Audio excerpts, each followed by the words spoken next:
For years, the best and virtually only publicly released statistic tracking illegal immigration in the U.S. has been the number of people caught at the southern border.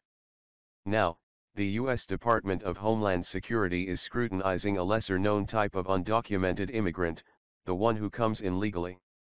In a new report released May 22, the agency has attempted to count the people who overstayed their visas in fiscal year 2016.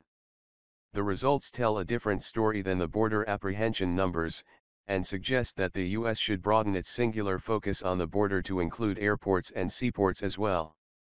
By the end of fiscal year 2016, some 630,000 visitors had failed to leave the U.S., far exceeding the 415,000 people who were intercepted crossing the US-Mexico boundary during the same time period. According to Homeland Security, Canadians, not northbound Latin Americans, were the biggest group of violators. About 120,000 Canadians with expired visas were still believed to be living in the U.S. at the end of the period covered by the report, versus roughly 47,000 Mexicans.As. This is only the second time the government has released overstay data. It's hard to identify any trends. A similar report released in January of 2016 showed there were about 480,000 total overstays at the end of fiscal year 2015, though that report looked at a narrower group of travelers. It doesn't include students, or workers, for example. The data also comes with many caveats. For one thing, it's essentially a snapshot of everyone who has stayed past the exact expiration date of their visa even by one day and therefore bound to change. That figure can be misleading because some of those people eventually go back home.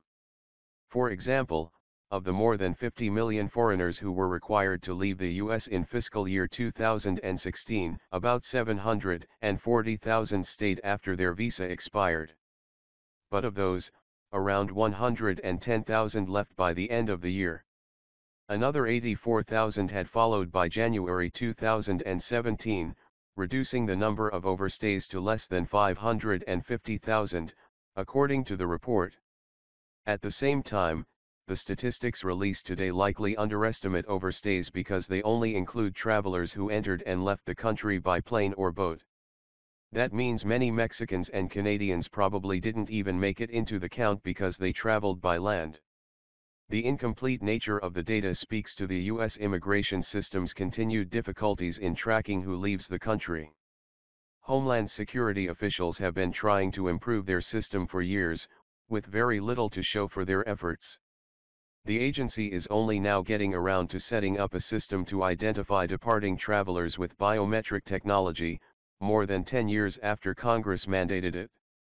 And the funding assigned to the technology, $100 million a year, is tiny compared to what President Donald Trump wants to spend on his border wall project.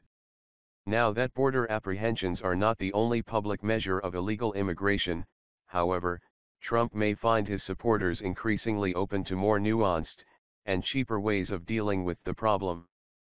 In its analysis of the new report, conservative newspaper Washington Times said visa overstays were now the biggest problem in illegal immigration.